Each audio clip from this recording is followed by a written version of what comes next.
What is up, my friends? I am Mumfy. Welcome back to the channel. If this is your first time here, thank you so much for joining. Today's video, I wanted to continue the series talking about mods that you can do to your Tacoma. And in this one, I wanted to go over the bedrack. Let's get into it. All right, let's start off with why you would need a bedrack for your Tacoma. Now, if you've been watching my channel for any length of time, you know that I am building an overlanding vehicle, and a bedrack gives me a good platform to build upon. Now, apart from that, you also have the storage options, whether or not you put a tent on top or if you end up putting, say, some storage packaging on top of there. The bedrack gives you a great starting platform for that. And I mean, overall, the looks of a bedrack on the Tacoma really helps set it off just that much more. Now, that's not to say that everybody needs a bedrack, and there's a few reasons why you may not need a bedrack on your Tacoma. One being its added weight. Depending on which model you go with, it also limits your bed capacity. Plus, you may want to look at your overall need of the Tacoma. If you got it for simply hauling things, yard waste, stuff like that, or if you're helping people move, or if you need it for work, a bedrack may not be the ideal choice in this instance.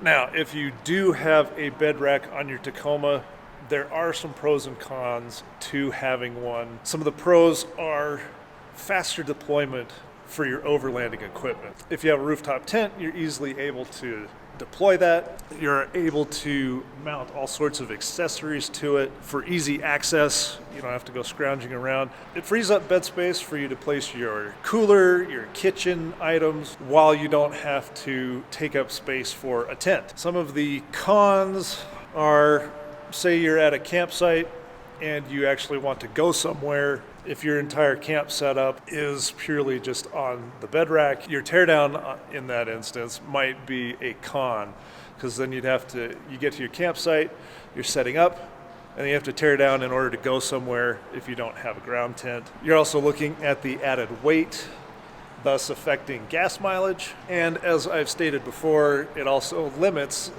the amount of height you have in order to place other items in there. Now, one of the cooler aspects of having a bedrack are just the amount of different styles that are out there.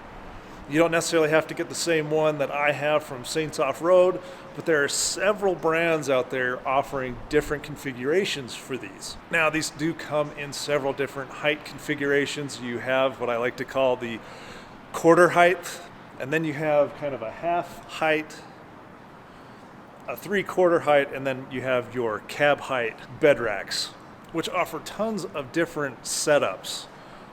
And if you get some that have the crossbars, you can add all sorts of accessories. And having all those different choices and options out there really help make the Tacoma your own if this is the direction that you're looking for.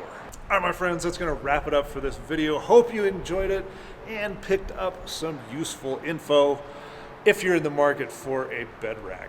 Let me know down in the comments which bedrack that you are looking and considering for your needs. And even if you're not in the market for one, let me know why you chose not to go with one. Leave it down in the comment section below. Be sure to smash that like button. Let me know if you enjoy this kind of content. I greatly appreciate each and every one of you out there who continue to watch these videos. We are up to over 1,500 subscribers, so thank you so much. I am looking at doing another giveaway here shortly in the future, so stay tuned for that. If you haven't already, please consider subscribing. Thank you so much for all your continued support and being friends of the channel. We'll catch you in the next video. Perfect. Peace. Perfect.